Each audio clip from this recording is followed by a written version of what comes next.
You know how you go through a deck and you're doing your card by card breakdown? So you're doing Juggernaut. Yeah. And then you go, if you just hit the right key, the left and right keys, it'll automatically flip. Oh, I did not know that. I'm 2 for 2. Oh my God. Oh my God. All of this incredible technology. I actually on the subject, I was going to press you on this later, but I guess if you want to use it as a cold open, feel free.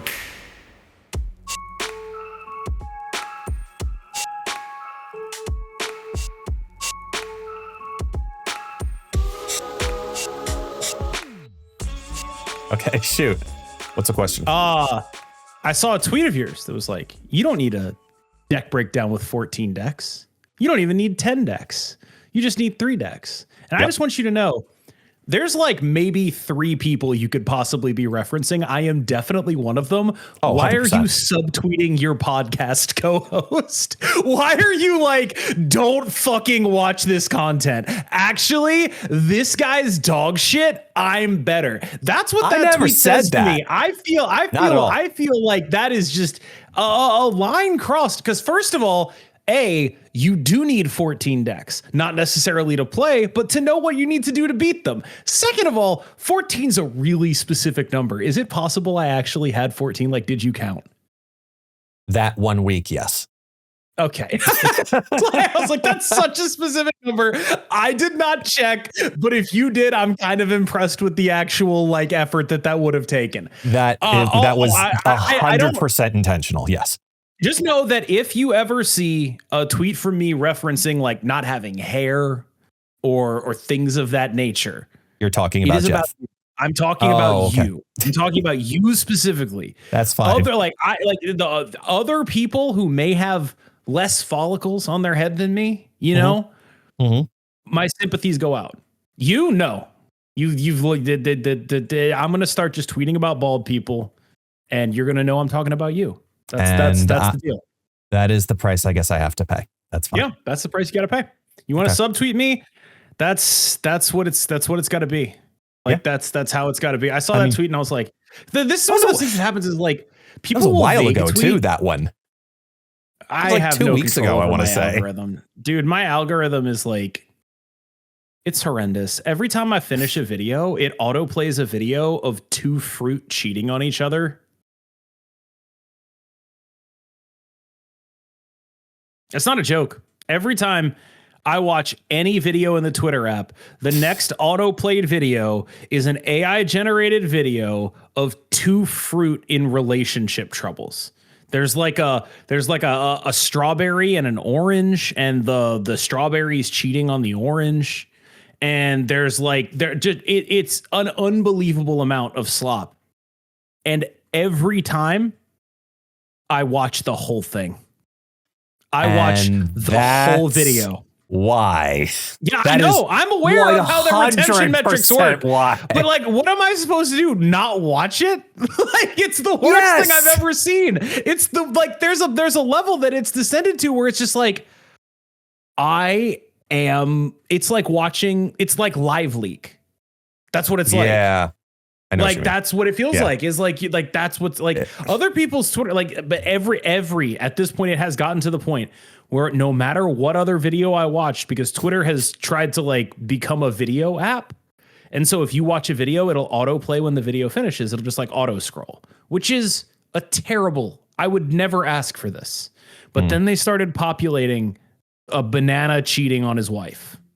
And it's just like, I'm fascinated by the like, inherent politics. The storyline? No. It's not like the storyline. It's like, okay, genuinely, every time the person or the fruit that she is cheating on him with is a darker skinned fruit. Every single time. Like, this is clearly an intentional choice that they make. I mean, as the great people Betty, who make these videos, as the great Betty they're White making once intentional said, choices. You know, Betty White literally put it best. Once you go BlackBerry. Apparently. And like, I know you're like, haha, I made a funny pun. No, like literally it is a BlackBerry. That's not that's not even my joke. It's legitimately Betty White's joke. Like, I'm not even kidding.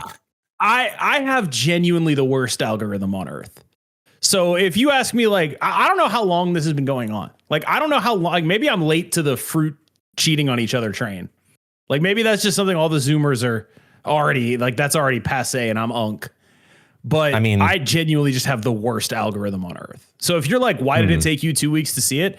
It's because the algorithm was serving me fruit videos instead. That's why.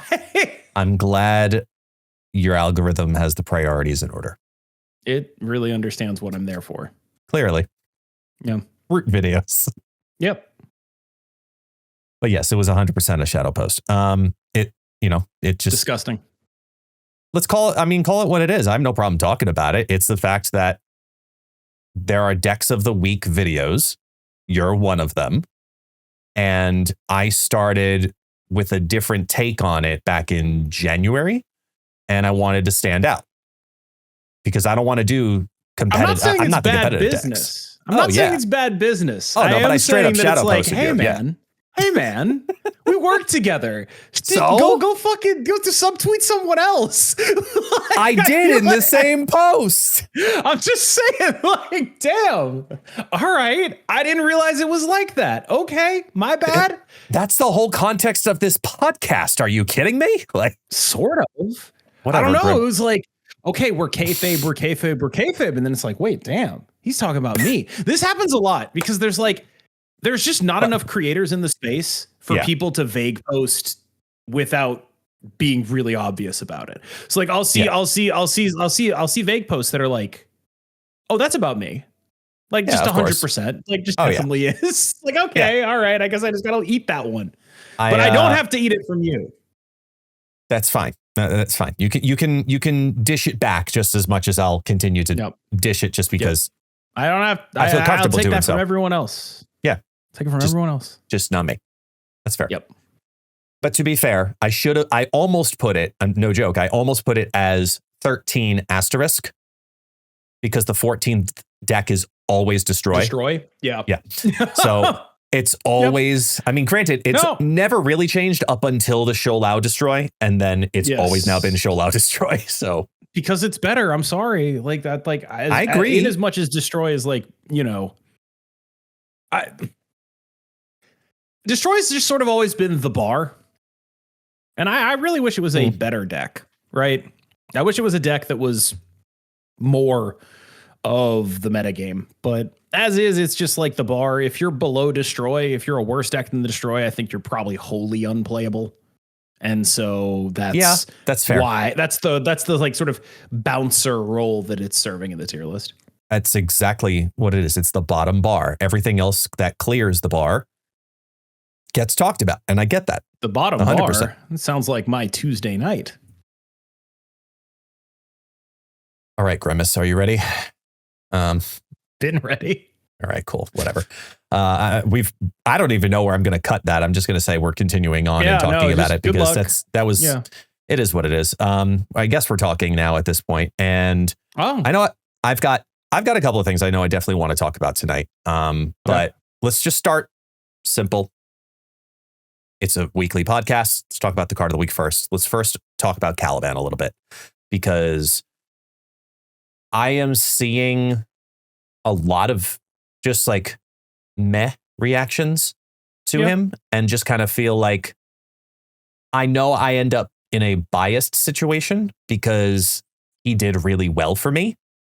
And I'm trying to figure out, at least on my end, where do I feel like it's just a pocket meta thing? Where do I feel like it's a performance thing? Where do I feel like it's a ladder climb thing? I'm not sure exactly where it is because I played him in a high Evo deck and he did fantastic. I'm going to push you on this one. That's fine. What other cards were in that deck? It was a high Evo. I know what you're going to go towards, and that's the other segment I want to go towards. Here, right? Like, you know what I'm getting at. Yes. It is 100%. It is a high Evo Starlord list. Yes. So it's like I think a lot of the reasons you're seeing people have meh outcomes with him is because you are playing him in a deck that does not need him to be good. You are playing him in a deck where he is just filling a role that I think other cards could fill, like your High Evo Star-Lord list. You could replace him with Cyclops, which is a card that everyone has from the beginning of the game. Right. This list would not meaningfully change in function or form if you did that. I feel like that's sort of the definition of mid. You being successful with the card in your deck is not evidence that the card is the reason for the success. And I think especially when you have a deck like this, which is very explicitly a deck that's like, if I just take out Caliban for the free card, I'm good. I'm good to go. I'm Gucci. This is great. I think that's probably why, if I had to guess, like, the reason people are reacting like this is because there's nothing particularly special to do with him. He's not going to drag you to wins. He's not going to be the thing you're building around. He's not going to be anything more than a guy who's pretty okay. Yeah. And I think that's a reasonable reaction for people to have, even if you can be successful with him in a Star-Lord deck, because he's like pretty clearly the 12th card here that you are, I would guess, playing because he's new and not because he's the right choice necessarily. Not as much. I built this with Caliban in mind because the whole mindset for me was trying to find things that weren't Doom 2099 that I felt really comfortable with and what shells we're going to go with. And this one performed best. It climbed me a bit through the 90s. And then on day 2, I continued the same list and it took me to infinite. And hell yeah, the combination of having Pixie, Warlock, and Star-Lord all in the same deck was what kind of really pushed it over the edge for me, because when I first started the idea on the list, it was, okay, I want to do this in just High Evo in general. Right now, it seems like the best option because you can play both She-Hulk and High Evo, and that's 3 cards organically in it. The best variations of High Evo right now have Star-Lord. So, okay, that also makes sense. So I kind of was trying to figure out how to lean further into it. And then I realized that Arnim Zola is a massive play with Caliban specifically because it's an easier way to get those 3 qualifications also, because he's one and then typically making 2 others. So it works just as well. Like when you think of White Tiger, you think of Arnim Zola the same way. And that's kind of where this all started. And Bruce Banner ended up in the mix because he automatically turns it to a 6 cost that you put down on 2 and you're already floating a whole bunch. So even if you get it was almost a guarantee Caliban 311 every single game I played him down. And I'd say more than half the games I was playing him down on the final turn amongst everybody else. Sure. But what happens when you realize something like, what if instead of doing some of the more out there things, I was playing Grandmaster and Absorbing Man? What if instead of doing, half and halving the Warlock part, I was just playing a more traditional Star-Lord list where Caliban tends to be, like, again, you're not going to complain about a 311.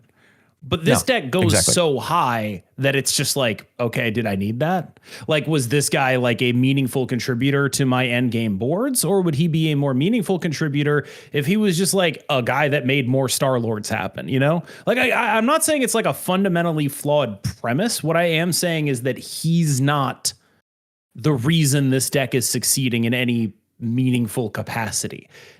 That's a dope ass variant, man. That is actually so nice. Yeah. Like I would like to believe, but yeah, like that's sort of largely the thing with Caliban. And it's the thing with a lot of these objective cards. We talked about it with Jules, right? Yeah. These are pretty simple cards. They do what they say. And a lot of the best Marvel Snap decks come from an interaction that may not have been foreseen. Or may have been foreseen but underestimated. An interaction that is not necessarily just playing the card as it's written. Basically, none of these cards have the ability to be broken in that way. They are all just, they wrote the card and then you do the thing they wrote on the card. Right. And this is I feel like I've said this 50 million times. Probably. This is why I'm so mad that Aurora doesn't hit objectives, because there is one archetype in the entire game that just plays cards as written, and it's Aurora. And I would be playing Juggernaut in there. I'd be playing Caliban in there, and I can't. And it sucks. And I like it.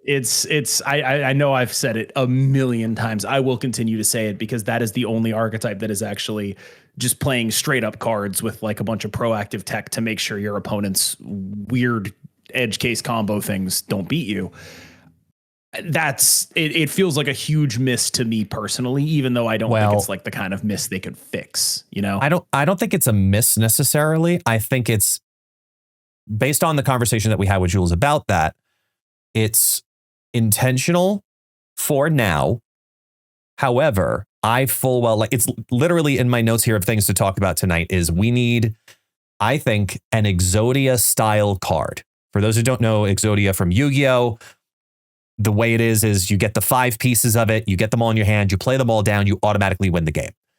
I could very well see a type of objective card that is complete for other objectives.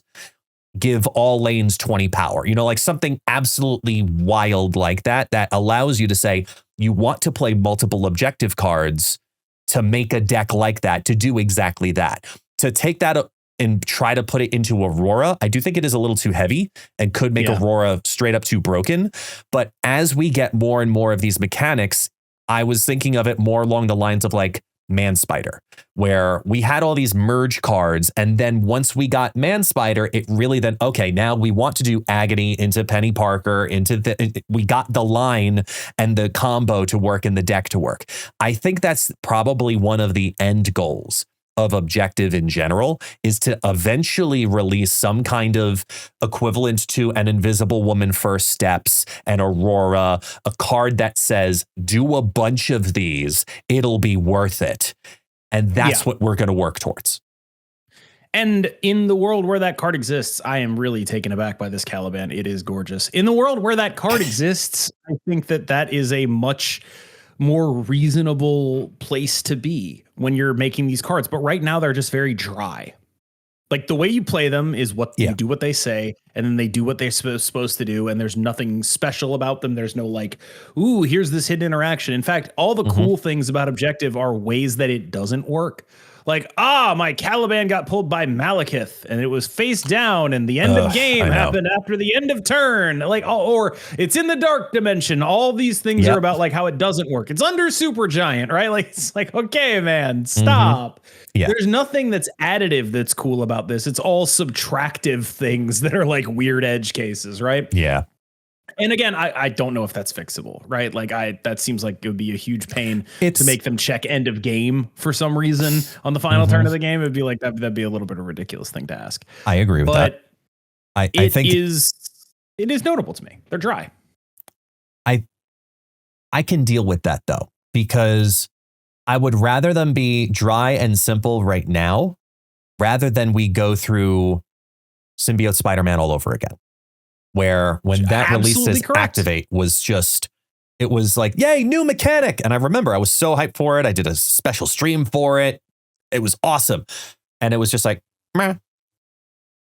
And it just like as a whiffed. rollout, I think the objective rollout has been much more successful. Oh yeah. It's been much less exciting, but much more successful. Bingo. There are, I also think it's just a better mechanic. But that's beside the point, right? Like, I think it's just I agree with you. A better mechanic, so it's probably a little bit easier to communicate it. But they clearly put effort into communicating like, hey, these cards do what they say. They just do what they say. There's not like a ton here. They're not like particularly ambitious applications. The ambition is in the mechanic itself, the introduction of the mechanic. Yeah. And I would argue that they did that very well, but it does come with associated costs. The other thing I want to say is you're talking about Exodia. I want to zoom out from the objective part of that Exodia. My contention is that Exodia already exists in Marvel Snap. It's called the Living Tribunal.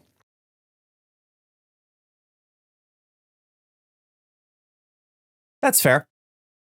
It's a more difficult Exodia in a weird way too, because there are multiple ways to get the Exodia to happen.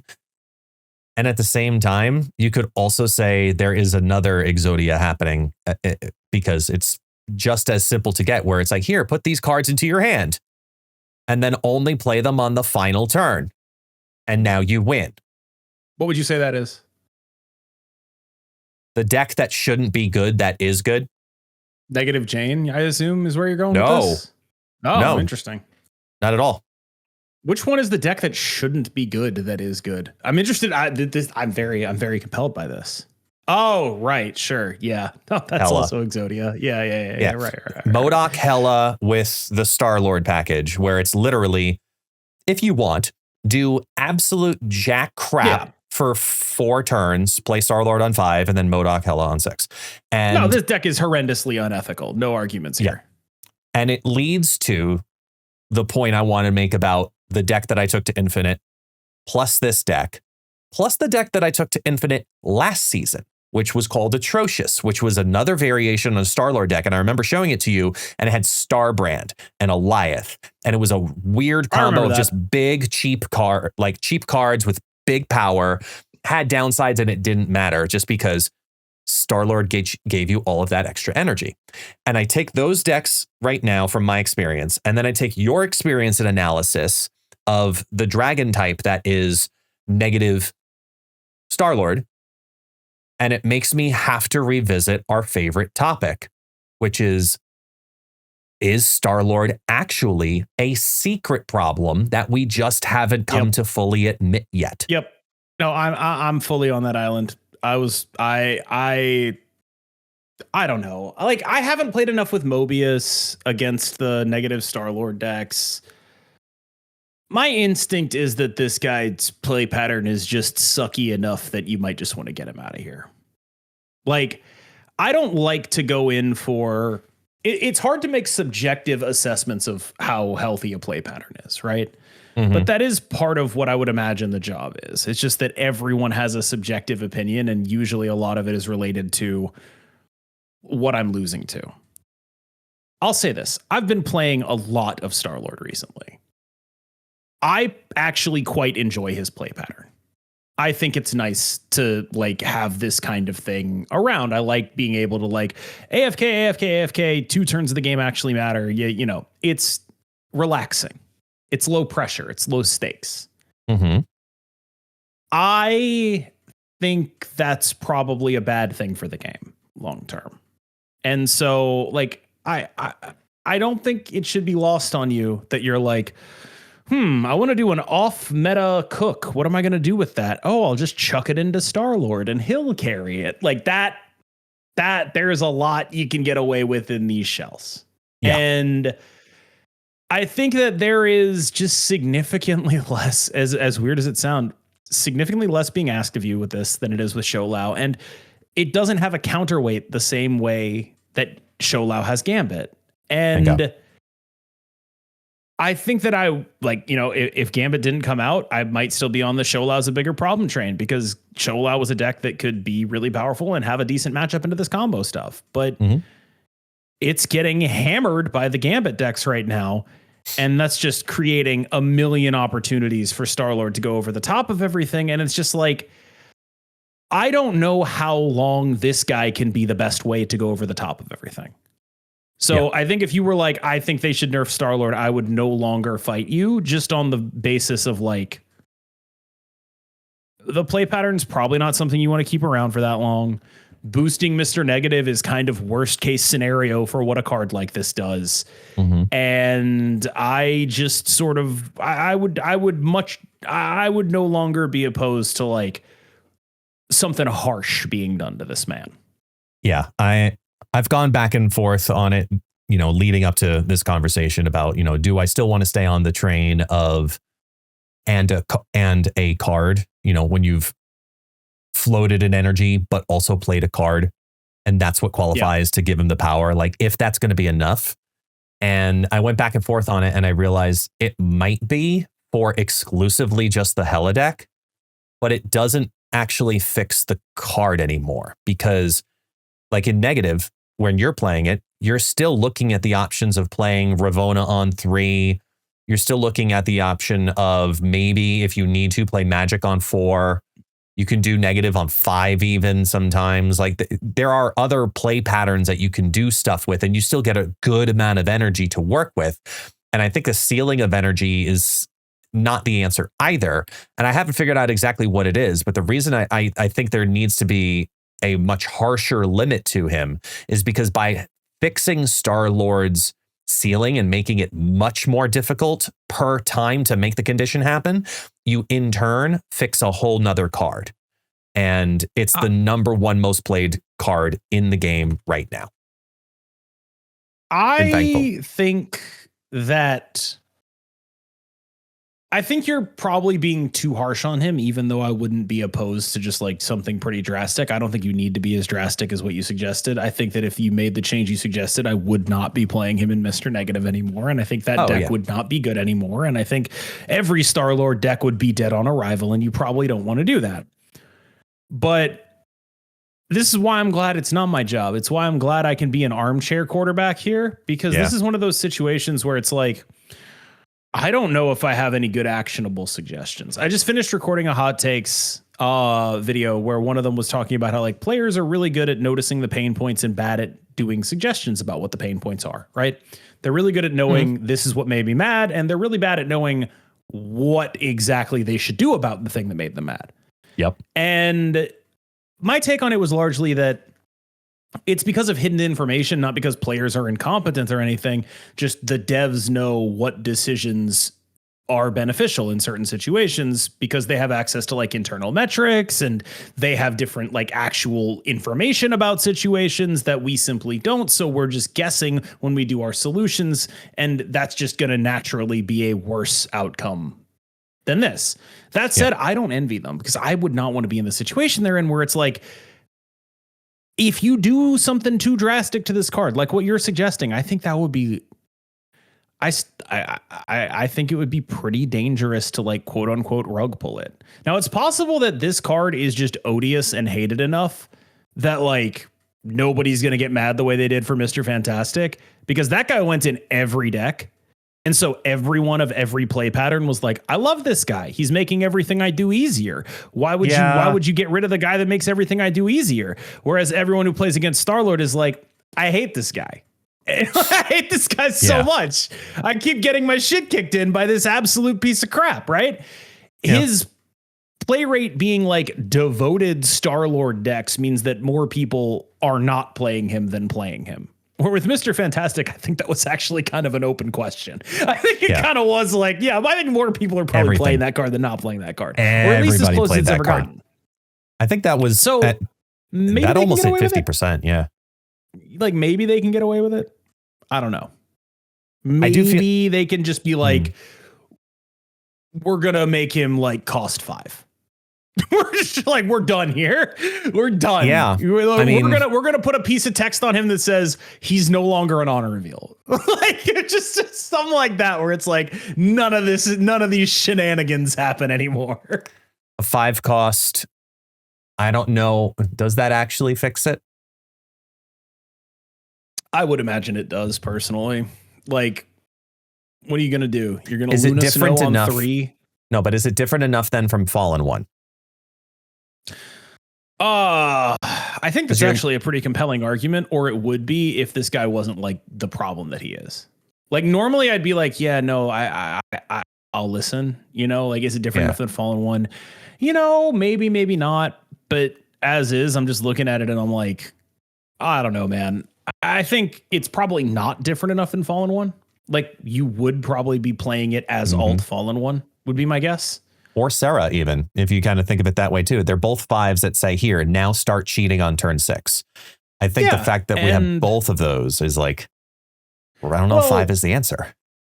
I think that making it cost 5 means that you're just going to be cheating a lot less basically every game. Or cheating in ways that are much more obvious, right? So like, let's say you're using it as alt Fallen 1. They can Cosmo the lane that you put a symbiote Spider-Man in. Okay, they got your ass. They can do that, right? And you're still, if you pull it off, going to get, like, assuming you skip 1, 2, 3, play Symbiote Spider-Man on 4, you're going to get +6 energy, right? But that's not, like, insane the way that it currently is. What currently is making it insane is the cards Arnim Zola, Grandmaster, and, of course, Absorbing Man. And of those, I think Arnim Zola pretty clearly the chief culprit. That specific line can only now happen under a Magic. If you're going to be a Magic deck, people can counterplay you, right? Like there's just kind of a lot that I think is probably upside with that. If I were in the building, I would take a hard look at, is there a way you can template this so it's not an on reveal? That's all I'll say. Yeah. I think that's probably, if I had to guess, probably the next solution, just to prevent its duplications. And I think my guess is they would never do that, to be honest with you. I don't know though, because I get the need to put a ceiling on energy. I mean, I've got a YouTube short out there where I got 42 energy on one turn to work with because of Star-Lord. Did you play 42 energy worth of cards? Doesn't matter. I had it. I'm just saying. Doesn't matter. I think what I'm getting at is deaths. Like, whenever I've had ideas like this before, right? And whenever I want to say I did this on a previous podcast with Glenn, I was like, what would you think about like just taking Mockingbird and saying no Thanos stones on it? I remember this. Yeah. And his response was really enlightening to me. And I think it's the thing that makes me think they wouldn't do this, which is basically, you don't want to put on a card what it can't do. You don't want to have on the card a list of things that don't work with it. And it's clear there's some wiggle room here, because I think you could argue Victoria Hand compared to Mockingbird is kind of putting what a card can't do on it. You know, that is like a clause on Victoria Hand that seems pretty clearly aimed at not working with Thanos and not working with Arishem, but it's elegantly done enough that I think mostly people miss it. I don't know that there's an elegant way to make this card not an on reveal. And that is the biggest thing to me. I think if they could pull it off, it would be a reasonable solution here. I don't know if there's a way that is the Victoria Hand to the Mockingbird here. I don't know if there's a something that isn't just like, this can't be copied. And I don't think they would ever put text on something that says this can't be copied. I just don't think they would do it. I don't think so either, because I'm literally sitting here thinking about it going, I think the only card that has a restriction on it is Magic. Am I wrong? Yeah. And it is a restriction born of that card is absolutely disgusting and horrendous and maybe the best card ever made if you can play it on turn 6. And it's just the absolute worst thing of all time. Like, I would imagine they just wouldn't make the card at this point. If I would imagine like they just wouldn't make that card. But yeah, like I think that is a restriction born of necessity. I don't think the necessity is at the same level. I think there are other options here where it would be very difficult. And I think Magic is another place where, again, it's a little more elegant than you're giving it credit for, because the restriction ties into what she is. Her being about turns means you're more able to put a temporal restriction on her. It's actually almost in flavor because she gets kidnapped and taken to limbo. Like, there's her being a card that directly impacts turns means it is more okay to do this, right? I worry that there's not a clean way to do that. Like, that's, again, it's like, even this is cleaner than just putting you can't do this on Star-Lord, you know? Right. Even this is like more elegant design. And I do think that unless they've like totally changed their ethos, I just can't imagine them doing it. And I don't think they do. I don't think the answer is to put a restriction on a card, because you open such a floodgate in that scenario too for design in a negative way, as well as OTAs in a negative way. And it's just a much better practice to simply say, let's avoid this. There has to be another solution. And I'm still, like I said earlier, I'm still kind of on that train of, it's probably in like adding another condition to the card to get the energy. It's probably the safest way to do it. And I do think, though, you kind of started to talk about it with Arnim Zola a little bit too. When you look at the decks that do the crazy stuff, right? You think about negative, you think about anything with Star-Lord right now. They also always revolve around Arnim Zola in some capacity very often. And I know we both have our concerns when it comes to the multiplicative cards and the reproduction cards. And who do you think gets hurt more by a Star-Lord nerf? Fin Fang Foom or Arnim Zola? Arnim Zola. Fin Fang is going to see play in ramp forever. He has a forever home there. They took him off the street when nobody wanted him, and he will always be there. Zola is tied to Star-Lord in a very meaningful way. You can play Star-Lord without Fin Fang. It's called negative Star-Lord. You do not play Star-Lord without Arnim Zola. It does not happen.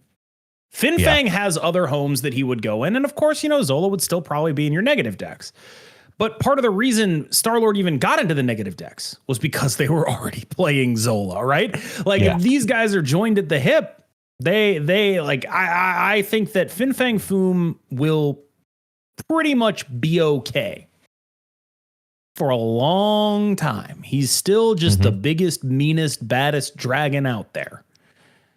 Arnim Zola's very specific here. I do think Fin Fang Foom takes a hit, though, because, like I said, it is next to Cosmo, the #1 most played card in the game.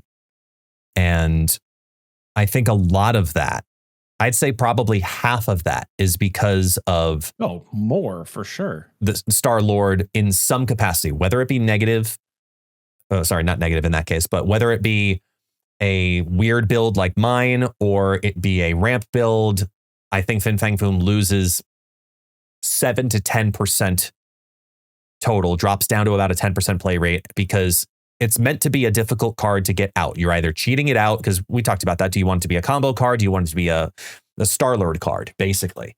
And I think that right now, if you leave Star-Lord as is, you start threatening the idea of, is Fin Fang Foom still a big enough problem that you have to look at him just as much as, do I need to also re-nerf this guy?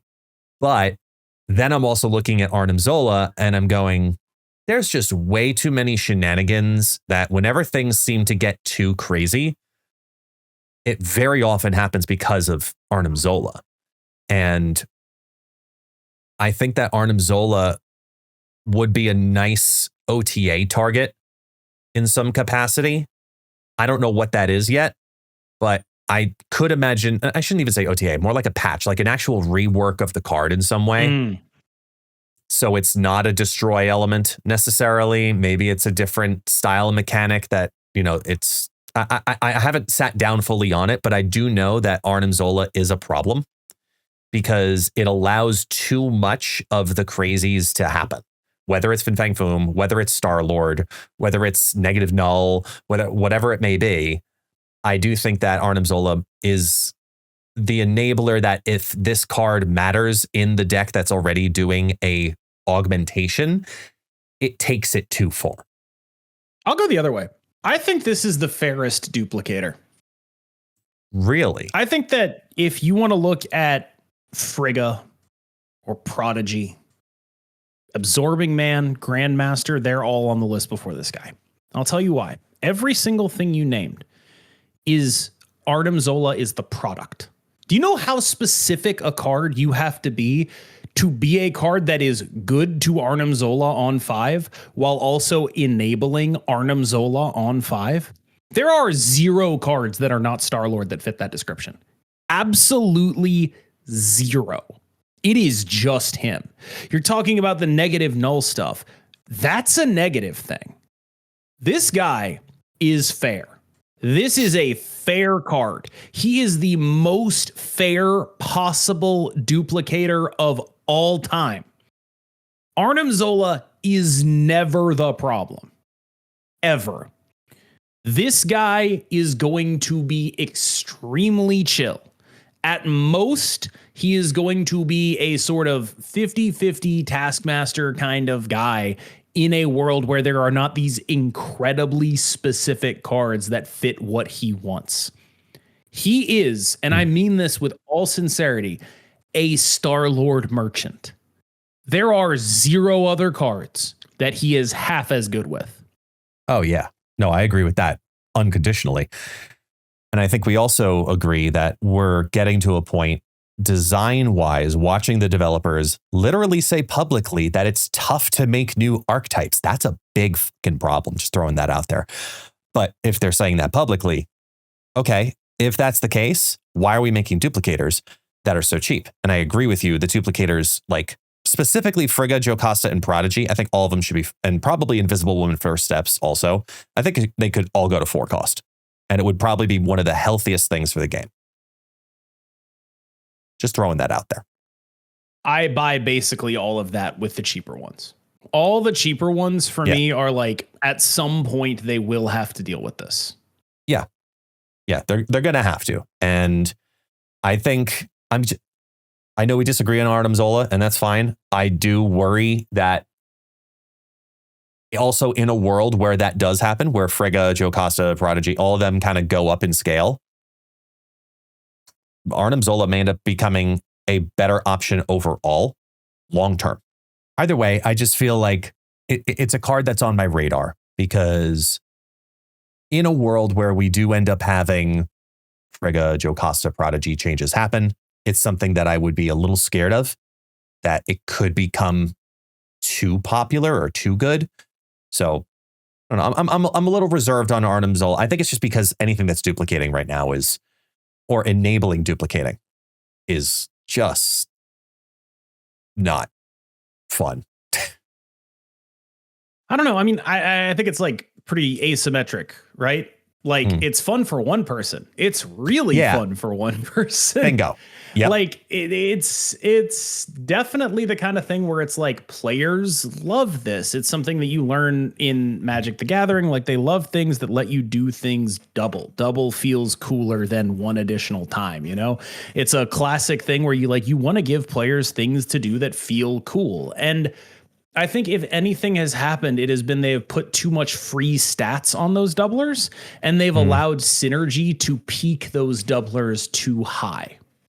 And the earliest example I think you get to is like when everyone was copying Human Torch and move bounce lists, right? Like that's the like just critical mass of synergy and a copier, right?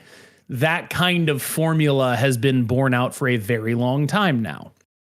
And that means that it's a pretty consistent thing to see. And the more you see people doing that thing, the more annoyed you're going to be about it. Along those same lines of simply just getting annoyed by a play pattern, now that we're a week out from Gambit 2.0, do we long-term start having the same disdain for Gambit and start calling for nerfs preemptively? Because, you know, it's easy to say, oh, he should be a 7. It should be a 7 qualification because it's just the Valentine is too easy to make it happen. And blah, blah, blah. Are we needing to start to keep an eye on this card because it's too much of a throttler? Gambit's a weird card to me in that it's weird that they seemingly put so much power into a card like this that is very much a tech card. Like they did all this whole big deal about depowering tech cards. And so it's very odd to me to see one that this is a tech card. You do it when it's like specifically good, when there's a lot of like small synergy decks in the metagame. But he does sort of check a lot of things that are traditionally powerful in Marvel Snap, and maybe it's viable to have him around. He's also a card that you have to build around in meaningful ways. You don't just run a Valentina. You do other things that involve copying. But again, you see Frigga show up here, right? Oh, I've Frigga'd my Gambit. I get 2 Gambits, right? Like that dynamic is different. Because he is a card that has more synergy built in, this is a card that also is more prone to being duplicated himself. That said, he's not nearly as you put him in whatever as some of the old powerful tech cards were, because he does have a deck building restriction. So as confused as I am as to why they would put a lot of power in a card like this, because he is kind of if Shang-Chi and Killmonger had a baby, I am understanding in the sense of like they put a deck building restriction on it. It's not nearly as free as those cards were. I still think it is the kind of card where you're just like, I don't know if this card specifically should be this strong specifically. You talk about asymmetric fun. Gambit is fun for exactly one person. Yes.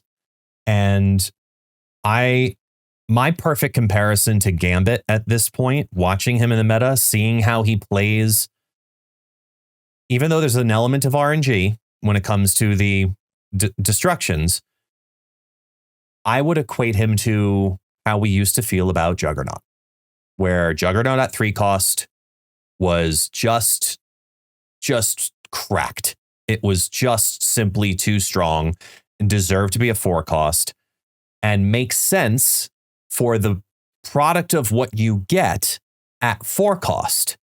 You look at a card like Stardust, it makes sense for what you get as that cost. Supergiant.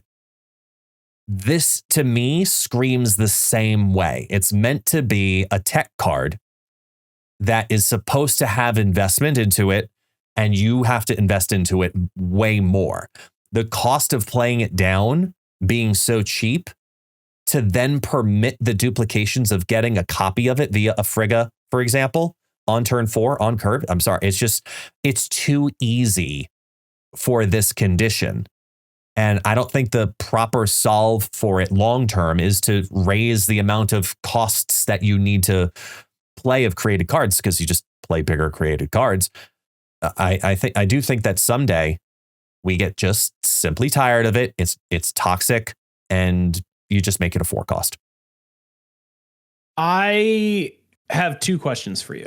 Do you think the Valentina interaction is a feature or a bug for this card? Do you think it is a thing that is helping people enjoy this card? Or do you think it is a thing that is driving players away by making this card too easy?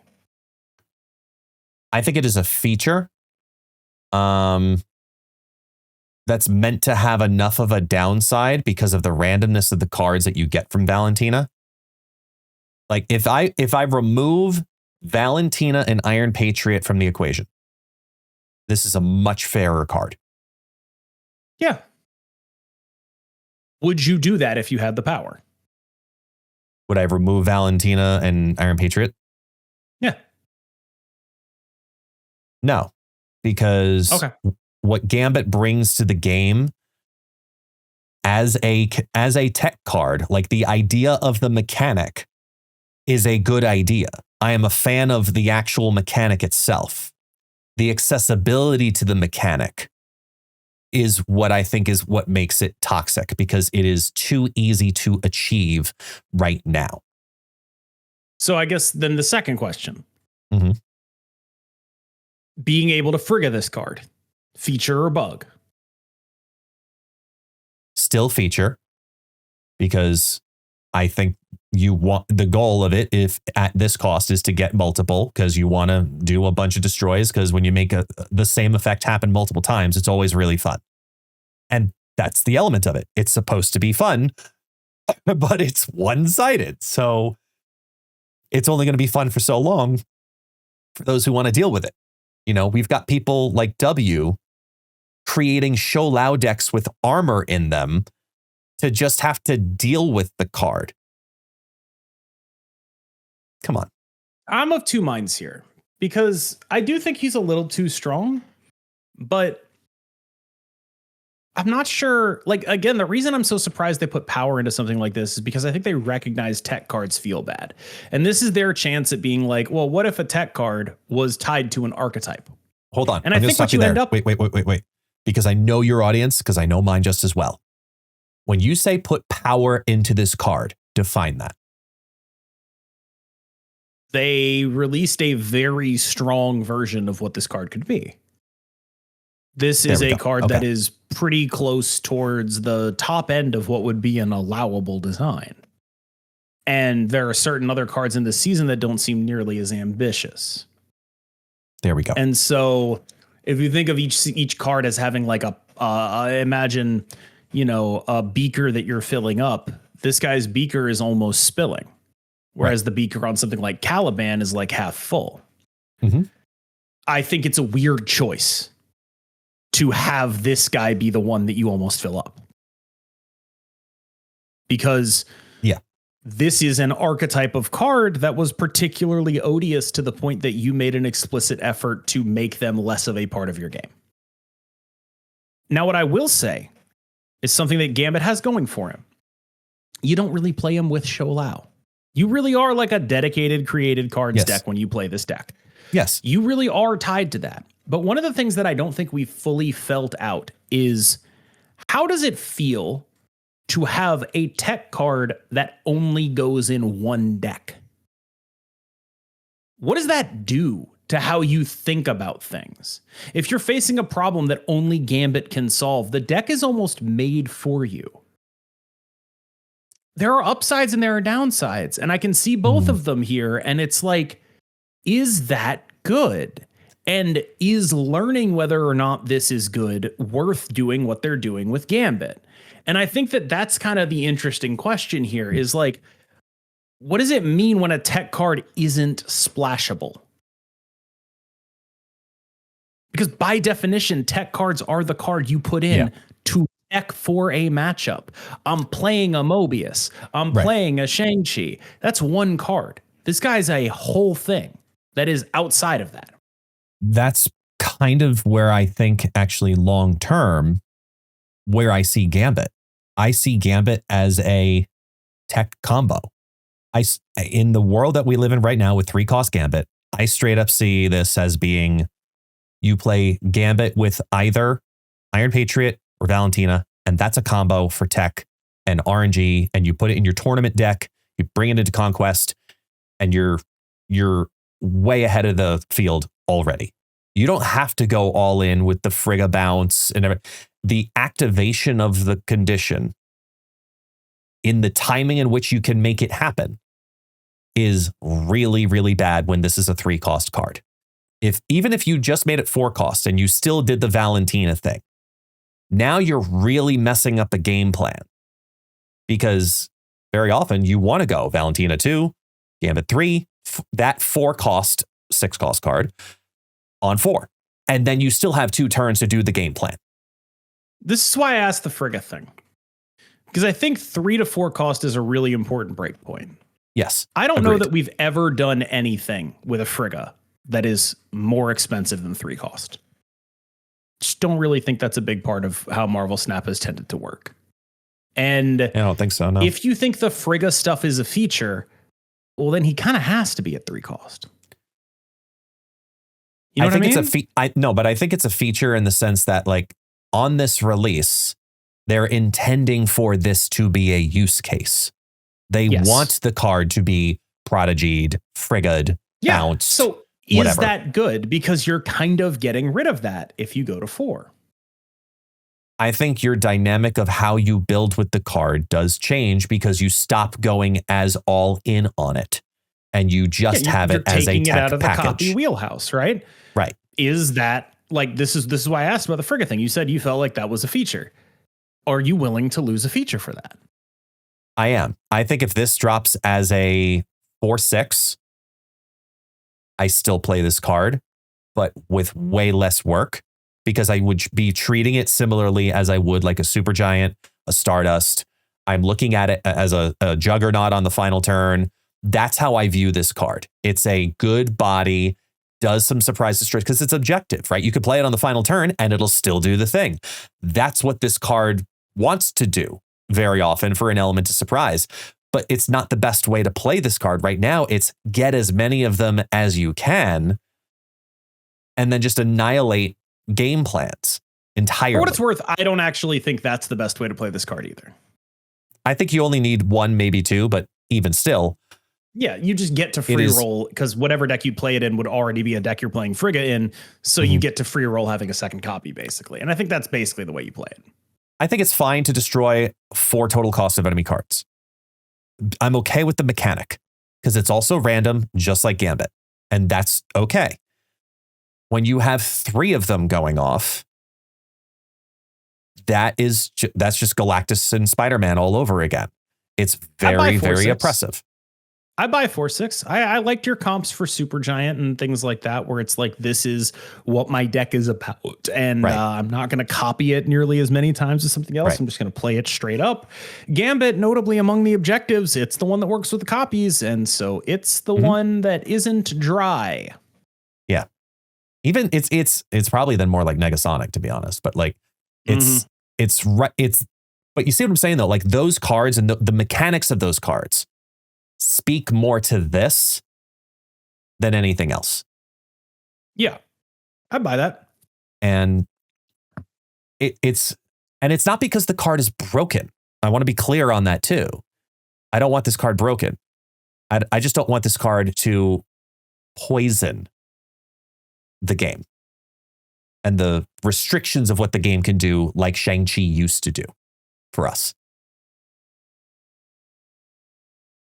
I basically buy that. Like, yeah, I think that this card probably is long-term healthier at 4. I also think that it might be a mistake to release it sort of not working with Frigga. You know? Yeah. But I don't like the implication of that, because it seems like the implication of that is they should release the card a little bit stronger and then be willing to nerf it. And it's like, I buy that, but I don't know how many times you can do that. I don't feel like they should go into a situation thinking we're going to have to nerf this. I think they should go into a situation thinking, there's a chance. But if they're in there thinking what you're saying, I think that's a mistake. Yeah.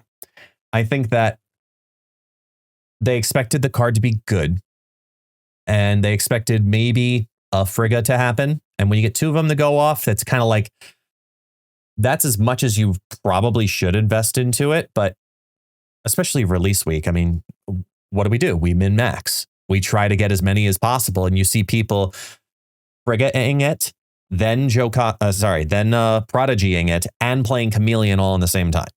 Like, you're getting this awful play experience as the other side. And for a week, it makes you, some people are just like, I just don't want to deal with this until the next card comes out. And they just stop playing the game. And there's got to be a balance for the activity that comes from the card versus the dollars that come from the card. Where is that fine line? And the Frigga conversation very much brings that, because I think Frigga being so accessible, just like Grandmaster and Jocasta, Invisible Woman, anything that doubles something, just like Iska, just like Wong, they should all be 4 cost. I think you really should be investing more into that. I buy that. Like, I feel like you have a choice of which direction you want to go here. Me personally, I'd rather hit Frigga. I'd rather hit Prodigy. Yeah. But I also see, like, I do think there is something about the space of this card at 4 that is kind of compelling to me. And I can't exactly put my finger on it, but I do buy it. Yeah. 4+2 final turn. Great option. Play it on curve. Still on turn 4 as just a big 4 tech card. Great option. And it feels balanced at that point. Yeah, I am compelled by that. I didn't expect to be compelled by that, but I think it's just like, it feels right at 4/6 in a way that's like, oh yeah, there are other cards like this in that space. Yeah, right. Yeah. It is compelling, but yeah, I think we mainly look at that only because we have a lot of time, because there's not a lot going on in the game until the next OTA next week. And it also is a byproduct of having a very meh season pass, which, finally has a home, in that really cool. He's doing stuff. Now people are like, okay, we're doing some not Wiccan, but yes, Wiccan, because now it's En Sabanor style decks and getting some dump in there. I'm like, okay, I've been experimenting in this space, but on the top half of the deck, I never thought to do the Quicksilver Domino. And now thinking about it, I'm like, oh my God, that's so smart, because they're not there anymore. Like, it makes sense. It's finding its place. So I'm hoping that next week is a Marvel Rivals level shakeup, where I don't know if you heard what happened with Rivals, but they just put out a huge announcement that I know you don't play these games, but like, long story short. Honestly, all I know about Rivals is Black Cat. That's a good thing to know. The TLDR of it is they're changing how the big ultimate works in the game and making it a lot slower. And this is a major gameplay change. And they're like trying to control the meta by doing so. They're trying to not let it get too out of hand and letting the core gameplay of actually point and shoot and attack be the reason you win as a team, rather than I just got my ultimates faster. I would love to see something like that for Marvel's Snap in an OTA, where we've got negative, as to use your Pokemon comparisons, that's the dragon right now. That's the dragon type. And then we've got the trifecta going back and forth and feeding into each other. I'd love to see all 4 decks just taken down to say we're back at a base level and Destroy is playable. You know me, I will never fight against anything that makes Destroy the best deck in the game. Yeah. I would love for Destroy to be the best deck in the game. Unfortunately, if you nerf part of that trifecta, you're going to nerf Destroy too, because part of that trifecta is show loud. But yes, yeah. I do think that it could be a fresh start. I'm concerned about the implications of doing something like that. I would rather they move slowly on something along those lines, but I do want the next OTA to be kind of a big one. I would like that. It's the end of the month. It's the right time for the shakeup OTA. The second one of the middle of the month one's always like, all right, here's some stuff. And we had oops, all buffs. And it was the least OTA-ish OTA that we really didn't care about. I would love some major changes, man. I'd love some major changes. And I'm curious what the community thinks about that too. Suppose we're going to learn. That's your cue to go comment, people. We're gonna let you comment instead of talk for the next 45 minutes. You go down there. Just write us a paragraph or a smiley face, whatever works. Thanks.